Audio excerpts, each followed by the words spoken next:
క్రీస్తునందు మాకత్యంత ప్రియులైన దేవుని పిల్లలైన మీ అందరికీ ఉదయకాలపు శుభాలు వందనములు తెలియజేస్తూ నేటి అనుదిన వాక్య ప్రత్యక్షత కొరకు మిమ్మల్ని అందరినీ ప్రేమపూర్వకంగా ఆహ్వానాన్ని తెలియజేస్తూ ఉన్నాను.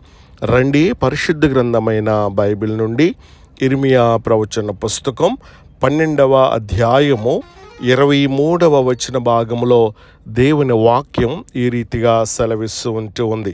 శ్రేష్టమైన చక్కని మార్గమును మీకు బోధింతును. శ్రేష్టమైన చక్కని మార్గమును మీకు బోధింతును.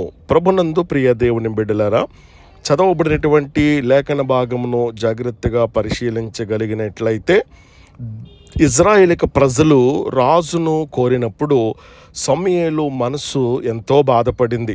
అయినా మరి ప్రజల మీద కోపంతో దూరం కాలేదు, కానీ మీకోసం ప్రార్థన చేస్తాను, అంతేకాదు మీకు శ్రేష్టమైన మార్గమును బోధింతును అని చెబుతూ ఉన్నారు. ఇది నిజమైన దేవుని సేవకుని యొక్క హృదయం. మనిషి తప్పు చేసినా దేవుడు అతనిని విడిచిపెట్టడు, సరైనటువంటి మార్గములో నడిపించటానికి బోధిస్తాడు. ఈరోజు దేవుడు కూడా మనతో అదే మాట్లాడుతూ ఉన్నాడు. ఏమని? నేను నీకు శ్రేష్టమైన చక్కని మార్గమును బోధింతును అని చెప్పేసి. ప్రభునందు ప్రియ దేవుని బిడ్డలారా, గమనించండి, దేవుడు బోధించే మార్గం ఎట్లాంటిది? అది శ్రేష్టమైనది. లోకములో అనేక మార్గాలు ఉన్నాయి. కొన్ని మార్గాలు సులభంగా కనిపిస్తూ ఉంటాయి, కానీ చివరకు అవేం చేస్తాయంటే నాశనమునకు తీసుకుని వెళ్తాయి. కానీ దేవుడు చూపించేటువంటి మార్గము ఎట్లాంటిదో తెలుసా? పరిశుద్ధమైనది, అది సురక్షితమైనటువంటి మార్గం, అది ఆశీర్వాదకరమైనటువంటి మార్గం, అది నిత్య జీవానికి నడిపించేది అనేటువంటి సత్యాన్ని మనము గమనించవలసిన వారమై ఉన్నాం. అందుకే దావీదు చెప్పారు, యెహోవా నా కాపరి, నాకు కొదువలేదు. ఎందుకంటే దేవుడు నడిపించిన మార్గం ఏ మార్గమో తెలుసా? అది తప్పిపోని మార్గము. దేవుడు ఎప్పుడు కూడా మన ఇష్టమైన మార్గాన్ని కాదు, మనకు మేలైన మార్గాన్ని చూపిస్తాడు. దేవునికి మహిమ కలుగును గాక. యోసేపుకు చెరసాల మార్గం కష్టముగా అనిపించింది, కానీ అదే మార్గం ఐగుప్తు ఆధిపత్యానికి తీసుకుని వెళ్ళినట్లుగా మనం చూస్తూ ఉంటాం. దేవుడు బోధించే మార్గం ఎలాంటిదో తెలుసా? అది చక్కనిది. చక్కని అనే మాటలో ప్రేమ ఉంది, కృప ఉంది, శాంతి ఉంది. దేవుడు మనలను బలవంతంగా నడిపించడు, తండ్రిలా నేర్పిస్తాడంట. దేవునికి మహిమ కలుగును గాక. యెషయా గ్రంథం 30:21 మనం చదివితే, ఇదే త్రోవ, దీనిలో మీరు నడవండి అని చెప్పేసి వెనక నుండి స్వరం వినబడినట్లుగా మనం చూస్తూ ఉన్నాం. మనము అయోమయంలో ఉన్నప్పుడు, ఏ నిర్ణయం తీసుకోవాలో తెలియనప్పుడు, కుటుంబ సమస్యలలో ఉన్నప్పుడు, సేవలో గందరగోళం వచ్చినప్పుడు, భవిష్యత్తు అంధకారంగా కనిపించినప్పుడు దేవుడు తన వాక్యముతో మనకేం చేస్తాడో తెలుసా? దారి చూపిస్తాడు. దేవునికి మహిమ కలుగును గాక. దేవుని మార్గదర్శకత్వం ఎక్కువగా నిశ్శబ్దంలో వస్తూ ఉంటుంది. ప్రార్థించేటువంటి మనస్సుకు దేవుని స్వరం అనేది చాలా స్పష్టంగా వినిపిస్తుంది అనేటువంటి విషయాన్ని మనము గమనించవలసిన వారమై ఉన్నాం.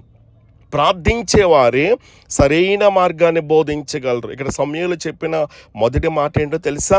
నేను మీ విషయమై ప్రార్థన చేయటం మానను. ప్రార్థన లేనటువంటి బోధ ప్రమాదకరం. ప్రార్థనతో వచ్చినటువంటి బోధ మాత్రమే ప్రాణాలను ఏం చేస్తుందో తెలుసా? మార్చుతుంది. ఈ రోజుల్లో సమాచారం ఎక్కువగా ఉంది, కానీ దేవుని అభిషేకంతో కూడిన బోధ తక్కువగా ఉంటా ఉంది. ఒక నిజమైన సేవకునికి లక్షణాలు ఏంటో తెలుసా? ప్రజల కోసం ప్రార్థిస్తాడు, ప్రజలను ప్రేమిస్తాడు, నిజాన్ని బోధిస్తాడు, దేవుని మార్గములు నడిపిస్తాడు. యేసుక్రీస్తు కూడా ముందుగా ప్రార్థించిన తర్వాత బోధించాడు. దేవునికి మహిమ కలుగును గాక. దేవుడు తప్పిపోయిన వారిని తిరిగి చక్కని మార్గములో నడిపిస్తాడు. పేతురు యేసును 3 సార్లు తిరస్కరించాడు. అయినా యేసు అతన్ని విడిచిపెట్టాడా? లేదు, విడిచిపెట్టలేదు. మరలా పిలిచాడు, మరలా నిలవబెట్టాడు, మరలా ఉపయోగించుకున్నాడు. దేవునికి మహిమ కలుగును గాక. ఈరోజు కొందరు ఆత్మీయంగా వెనకబడినటువంటి వారు, ప్రార్థనలో తగ్గిపోయినటువంటి వారు, పరిశుద్ధతకు దూరమైనటువంటి వారు, విశ్వాసంలో బలహీనమైనటువంటి వారు, కానీ దేవుడు చెబుతూ ఉన్నాడు, రా, నేను మళ్ళీ నీకు శ్రేష్టమైన మార్గాన్ని బోధిస్తాను అని చెప్పేసి. మన వైఫల్యం దేవుని చివరి నిర్ణయం కాదు అనే సత్యాన్ని మనం గమనించాలి. శ్రేష్టమైన మార్గం చివరకు మహిమకు తీసుకుని వెళ్తూ ఉంది. ఇరుకైన మార్గం మొదట కష్టంగా ఉంటుంది, కానీ చివరకు జీవమునకు తీసుకుని వెళ్తా ఉంది. దేవుని మార్గములో ఏముంటుందో తెలుసా? క్రమశిక్షణ ఉంటుంది, సహనం ఉంటుంది, విశ్వాసం ఉంటుంది, పరిశుద్ధత ఉంటుంది. కానీ చివరికి ఆశీర్వాదం, సమాధానం, సాక్ష్యం, పరలోక మహిమ అన్నీ కలుగుతాయి. దేవునికి మహిమ కలుగునుగాక. అలాగైతే కనుక ఈ రోజున మన జీవితంలో ఎన్నో మార్గాలు కనిపించవచ్చు, కానీ దేవుడు చెప్పేది ఒకటే, నా మార్గమే శ్రేష్టమైనది, నా దారియే చక్కనిది. మనము దేవుని స్వరాన్ని వినాలి, ప్రార్థనలో ఉండాలి, వాక్యములో నిలవాలి. అప్పుడు మన జీవితాన్ని దేవుడు ఏం చేస్తాడంటే కనుక సరైన మార్గంలో నడిపిస్తాడు. దేవునికి మహిమ కలుగునుగాక. అలాగైతే కనుక ఈ రోజున ఇలా నువ్వు ప్రార్థించగలవా? ప్రభు, నా సొంత మార్గములో కాదు, నీ శ్రేష్టమైన చక్కని మార్గములో నన్ను నడిపించు ప్రభువా. నీ చిత్తాన్ని నేను తల ఉంచుతున్నాను, నీ చిత్తమే నా జీవితంలో నెరవేర్చబడునుగాక అని గనక నువ్వు ప్రార్థించగలిగినట్లయితే పరలోకమందునటువంటి తండ్రి శ్రేష్టమైన చక్కనటువంటి మార్గమును బోధించడానికి ఇష్టపడుతూ ఉన్నాడు. చక్కటి రీతిలో ఆయన స్వరాన్ని వినేటువంటి కృపను దేవునికి ఇవ్వటానికి ఇష్టపడుతూ ఉన్నాడు. తద్వారా ఆయన సిద్ధపరిచినటువంటి ప్రతి ఆశీర్వాదమును మనమందరము కూడా సొంతం చేసుకుందుముగాక. ఈ దినపై వాగ్దాన ప్రకారంగా కృపగల దేవుడు మనలందరినీ కూడా చక్కటి మార్గములో మనలందరినీ కూడా నడిపించునుగాక. ఆమేన్.